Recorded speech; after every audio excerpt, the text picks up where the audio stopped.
Το Interwoven Voids αποτελεί μια μονοκατοικία 120 τετραγωνικών μέτρων που αναπτύσσεται σε ένα μακρόστενο οικόπεδο στην Πάτρα. Η κάτοψη οργανώνεται σε δύο διακριτές ζώνες. Η κεντρική ζώνη φιλοξενεί τους χώρους διημέρευσης, ενώ η εφαπτώμενη σε αυτή ζώνη περιλαμβάνει τους χώρους ύπνου.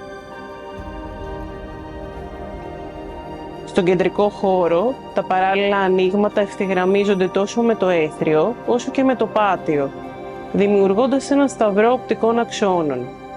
Η κατοικία αναδύεται ως μια χορογραφία κενών και όγκων, όπου το φως, ο αέρας και οι οπτικές γραμμές έχουν οργανωθεί προσεκτικά. Η σύνθεση συνδέεται ταυτόχρονα με το περιβάλλον της, αλλά και αποσύρεται από αυτό, δημιουργώντας μια πολυεπίπεδη εμπειρία χώρου. Αντί για έναν συμπαγή όγκο με μια περιμετρική αυλή, η κατοικία ξεδιπλώνεται μέσα από μια αλληλουχία κλειστών χώρων και ανοιχτών εθρίων και πάτιο. Τα διαμπερή κενά φέρνουν το φυσικό φως βαθιά στο εσωτερικό και δημιουργούν μια συνεχή και μεταβατική σχέση εσωτερικού και εξωτερικού χώρου. Τι είναι εσωτερικό, τι είναι εξωτερικό, τα όρια είναι δυσδιάκριτα. Στο εσωτερικό οι άξονες οργανώνουν την κίνηση και απελευθερώνουν το οπτικό πεδίο. Όλοι οι άξονες όμως οδηγούν στο έθριο, τη ρίζα της κατοικίας, την πηγή του φωτός, του αέρα, της θέας, την προέκταση του χώρου διημέρευσης ή ακόμα και του χώρου χαλάρωσης.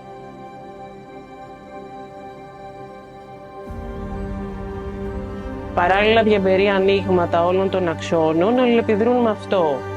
Οι διαφορετικοί προσανατολισμοί των υπαίθριων χώρων, αλλά και η σχέση τους με τους όγκους που τους περιβάλλουν, ενθαρρύνουν την αναλλαγή των δραστηριοτήτων σε αυτούς κατά τη διάρκεια της ημέρας. Οι διάτριτοι τοίχοι από κλωστρά δημιουργούν ένα φίλτρο ανάμεσα στο ιδιωτικό και το δημόσιο, το προσβάσιμο και το απροσπέλαστο, ενώ ταυτόχρονα καλωσορίζουν τη φύση να αποτελέσει μέρος της σύνθεσης με τους θάμνους και τα αναρριχητικά φυτά.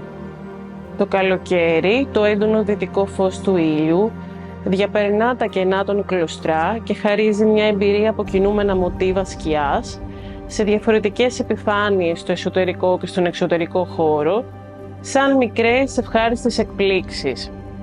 Έτσι, η κατοικία αποκτά παλμό.